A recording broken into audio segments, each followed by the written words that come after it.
अस्सलामुअलैकुम जनाब Ali thermodynamics series के साथ इस वीडियो में फिर आ गए जी हम।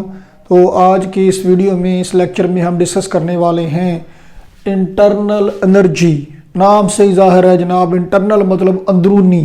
जनाब अली अब हम फ्रॉम नाउ ऑनवर्ड्स इस चैप्टर में हम एक लफ्ज़ इस्तेमाल किया करेंगे थर्मोडायनामिक सिस्टम। थर्मोडायनामिक सिस्टम क्या होगा? ये वो सिस्टम है जो थर्मोडायनामिक्स के लॉज को ओबे करेगा। एक बड़ी मज़ेदार नज़्म इब्न इंशा जी की अल्लाह जन्नत नसीब करे लिखी हुई है जी। वो एक आज़ाद नज़्म है, छोटी सी, लेकिन थीम बड़ा मज़ेदार है। वो कहते हैं जनाब कि ये अफ्रीका है, यहाँ अफ्रीकी रहते हैं। ये अमेरिका है, यहाँ अमरीकी रहते हैं। ये इंग्लैंड है, यहाँ अंग्रेज़ रहते हैं।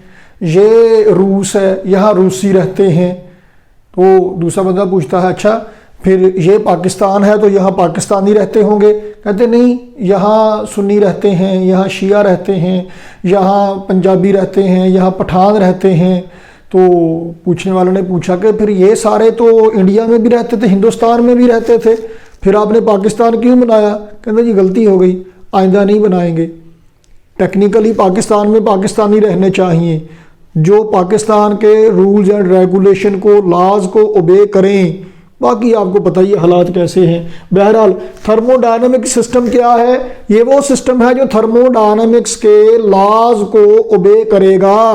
क्या है वो? बॉयज लॉ है, चार्ल्स लॉ है और जनरल गैस लॉ है, PV=NRT वाला जो हमने डिस्कस किया हुआ है, केमिस्ट्री में ही पढ़ा हुआ है आपने। और किनेटिक थ्योरी ऑफ गैसेस वगैरह वगैरह अभी तक जो हमने डिस्कशन की है ऑलमोस्ट वही उनको ओबे करेंगे, वो थर्मोडायनामिक सिस्टम होगा। और हमारे पास यहाँ पे नॉर्मली गैस होगी, एक आइडियल गैस होगी जो थर्मोडायनामिक सिस्टम हमारा हुआ करेगा, और ये वर्किंग सब्सटेंस होगी। अभी इसी वीडियो के एंड पे हम वर्क को डिस्कस करने वाले हैं, थर्मोडायनामिक्स में वर्क क्या हुआ करता है।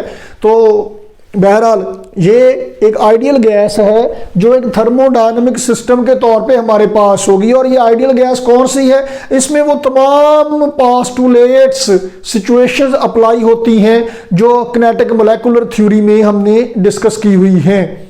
उन वीडियोस का लिंक आपको इस वीडियो की डिस्क्रिप्शन में मिल जाएगा। इस चैप्टर की सारी वीडियोस का लिंक अगर आपने नहीं देखी अभी तक तो। बहरहाल हमारे पास है जी कोई थर्मोडायनामिक सिस्टम, उसकी इंटरनल एनर्जी का मतलब क्या है जी? अंदरूनी एनर्जी। अंदरूनी एनर्जी का मतलब क्या हुआ जनाब? उसके पास जो टोटल एनर्जी है, total energy of a thermodynamic system is called internal energy. लेकिन इससे ज्यादा बेहतर करके हम क्या कहते हैं? हम कहते हैं जनाब के सम of all types of energies that a thermodynamic system has is called as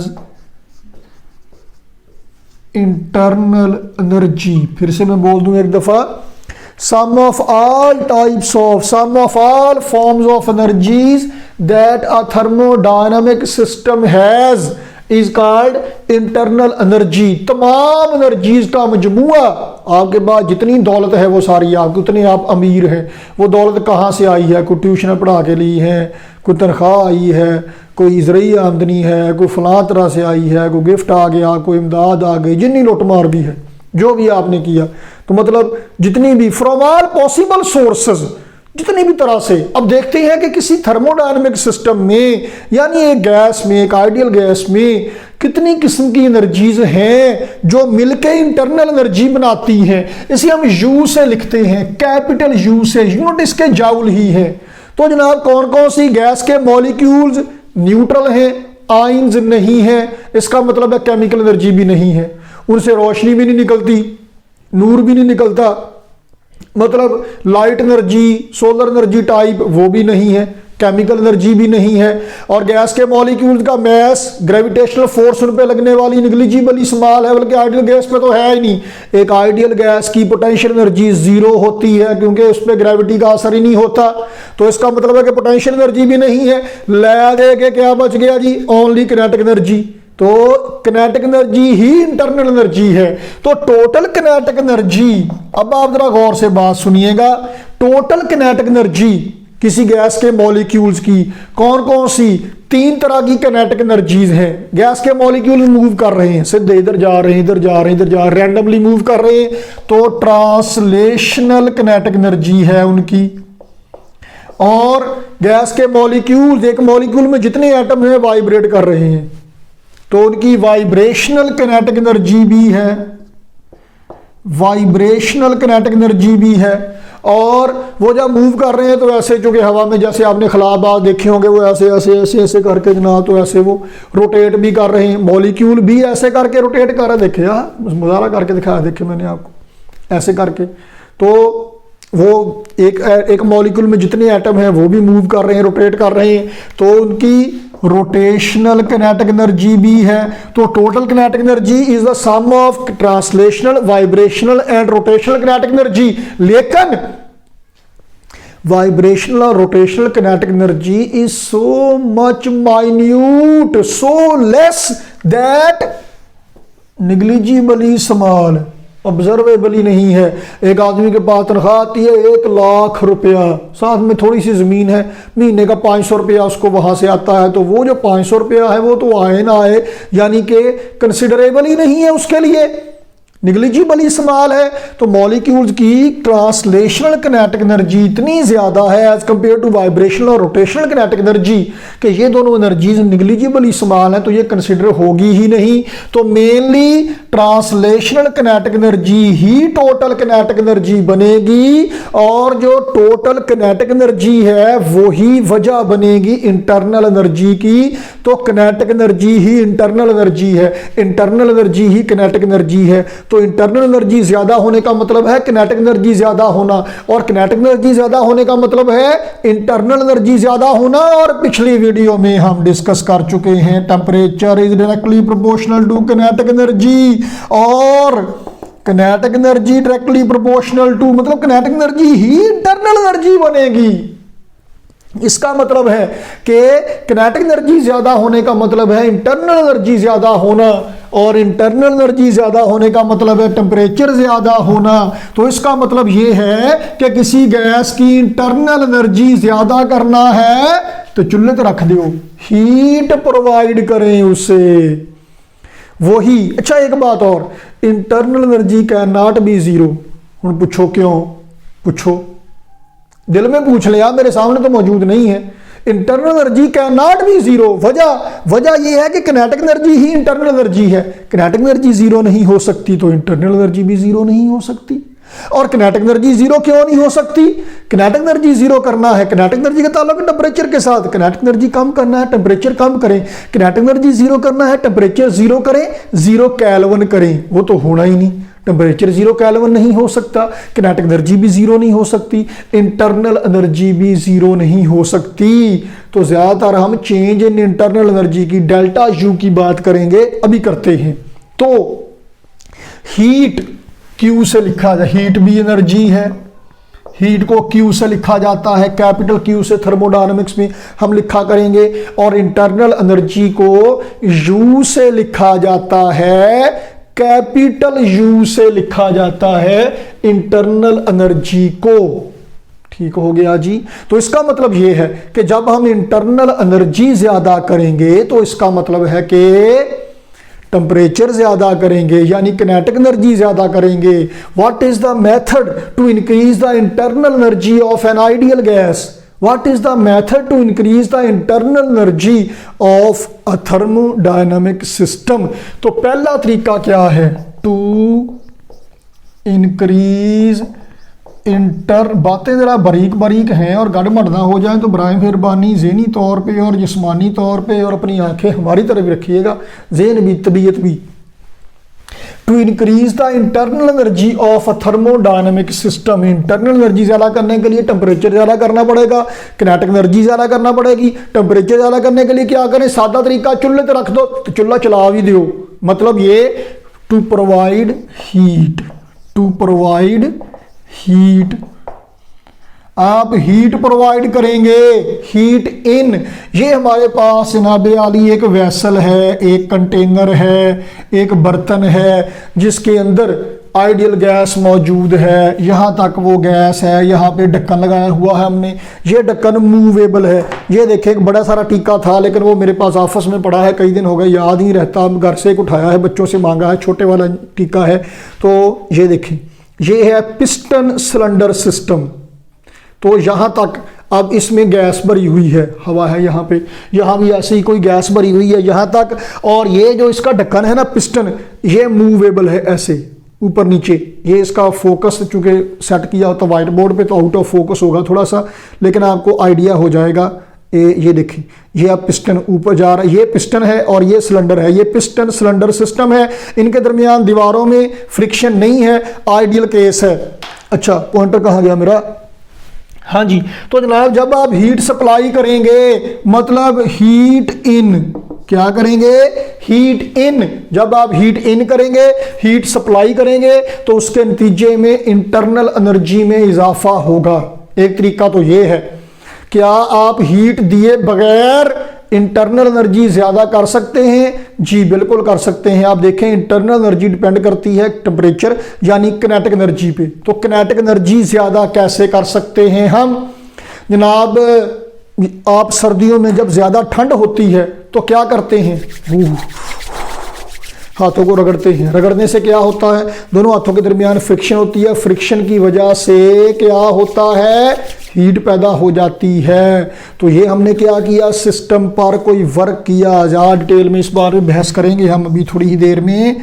A work done on the system, work done on the system. जब आप सिस्टम पर कोई वर्क करते हैं तो उसके नतीजे में भी इंटरनल एनर्जी में इजाफा हो जाता है। फिलहाल अभी इतनी ही बात नोट कीजिए।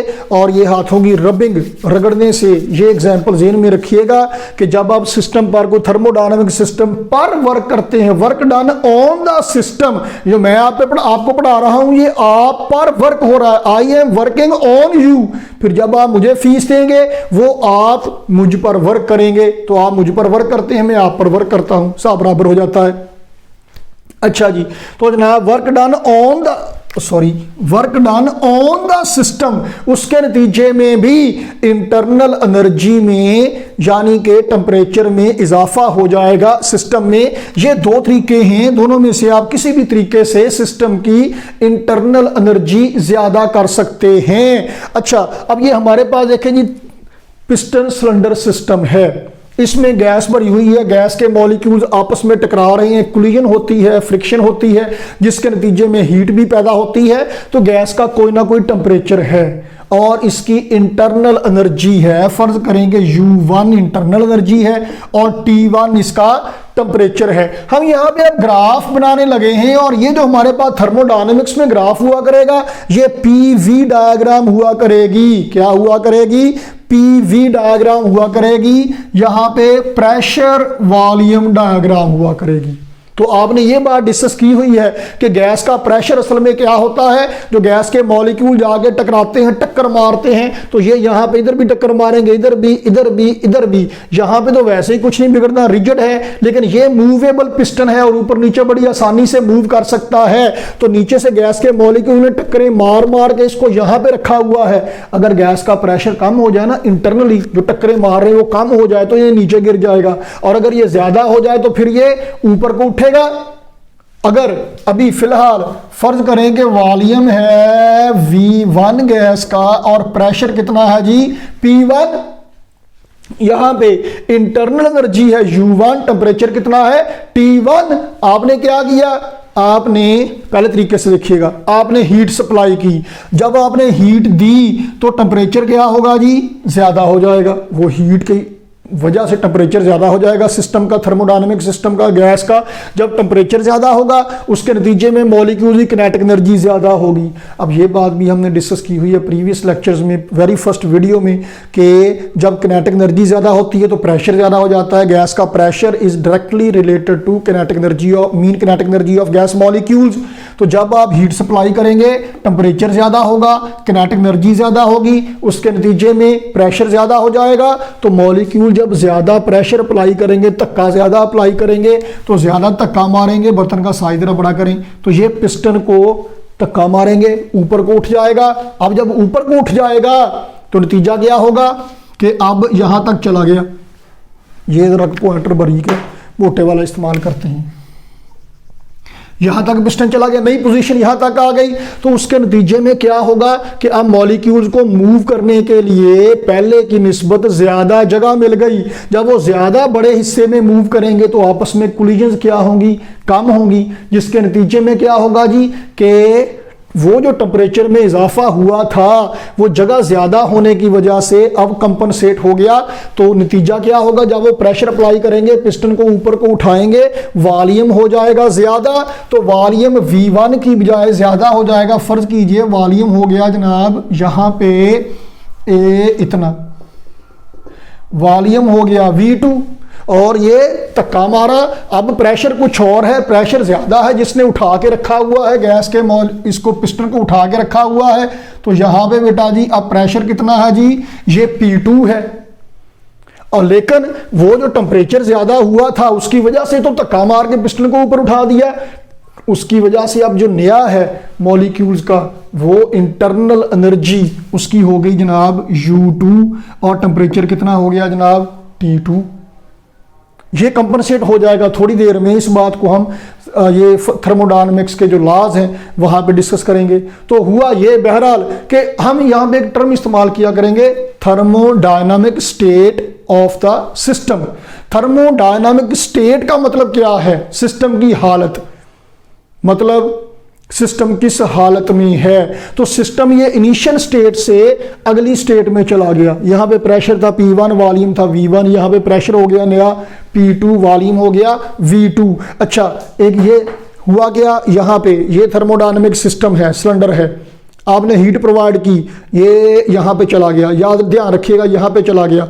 अगर ये यहां से यहां तक डायरेक्ट जाने की बजाय यहां से ऐसे ऊपर जाए और उसके बाद फिर नीचे आ जाए, तो जब भी चाहे ये यहां से यहां तक डायरेक्ट जाए, चाहे यहां से होके यहां तक आए, चाहे यहां से यहां तक जाए, यहां से यहां तक जाए, जो भी हो, जिस मर्जी रास्ते को फॉलो करे, जिस मर्जी पाथ को ओबे करे, जब ये यहां से यहां तक जाएगा, चाहे ये ऐसे करके जाए, चाहे ऐसे करके जाए, चाहे डायरेक्ट ही जाए, तो हर हाल में जब पिस्टन यहां पहुंचेगा तो हमेशा उसका वॉल्यूम उतना ही होगा, प्रेशर उतना ही होगा। तो इंटरनल एनर्जी भी यहां पहुंच के जितनी होगी उतनी ही रहेगी। तो इसका मतलब यह है कि स्टेट 1 से सिस्टम जब स्टेट 2 पे जाएगा तो वॉल्यूम में तब्दीली आएगी, प्रेशर में तब्दीली आएगी, लेकिन उसका पाथ उसने जो अडॉप्ट किया है वो जो मर्जी पाथ अडॉप्ट कर ले, चेंज सेम रहेगी। चेंज क्या रहेगी, सेम रहेगी। डेल्टा यू जो चेंज इन इंटरनल एनर्जी है सिस्टम की, चाहे ज्यादा हुई है, चाहे कम हुई है, चाहे जो भी हुई है, अगर इंटरनल एनर्जी में तब्दीली नहीं भी आई, यहां पे देखिए ना, यहां पे T1 से T2 मैंने कहा टेम्परेचर हो जाएगा, लेकिन ये कंपनसेट कैसे हो जाएगा कि जब वॉल्यूम ज्यादा होगा, मॉलिक्यूल ज्यादा हिस्से में मूव करेंगे, जितना का टेम्परेचर ज्यादा होगा उतना का वो ज्यादा हिस्से में मूव करना शुरू कर देंगे, टेम्परेचर अपना मेंटेन कर लेंगे, तो इंटरनल एनर्जी भी मेंटेन कर लेंगे। और हो सकता है आगे जाके हम ये लॉज ऑफ थर्मोडायनेमिक्स में डिस्कस करेंगे, हो सकता है कि ये मेंटेन ना कर पाए। बहरहाल अगर इंटरनल एनर्जी में तब्दीली आती है, नहीं आती, ये एक और बात है, लेकिन जितनी भी चेंज आएगी, जो भी सूरत हाल रहेगी, स्टेट 1 से स्टेट 2 तक जाने में चेंज एक जैसी ही रहेगी, चाहे वो इस रास्ते से जाए, चाहे इस रास्ते से जाए, चाहे इस रास्ते से जाए। हम जो कहा करते हैं कि work done in conservative field is independent of the path followed. Work done in case of conservative field, in case of conservative force is independent of path followed, वो वर्क पाथ पे डिपेंड नहीं करता। तो same is the situation of internal energy, change in internal energy same होगी P1 V1 से P2 V2 तक जाने में, चाहे वो जो मर्जी रास्ता अख्तियार करे। देखें कौन सा रास्ता, मतलब ये स्टेट 1 है, ये स्टेट 2 है, यहां से यहां तक डायरेक्ट गया या यहां से होके आया, यहां से होके गया, जो मर्जी करे। अगर यहां से यहां तक गया है तो इंटरनल एनर्जी में तब्दीली जितनी भी होगी उतनी ही रहेगी, उसमें कोई फर्क नहीं पड़ेगा। In all the cases change in internal energy same रहेगी, ये पाथ पे डिपेंड नहीं करती। शॉर्ट क्वेश्चन आ करता है, वेरी इंपॉर्टेंट यहां इस टॉपिक से।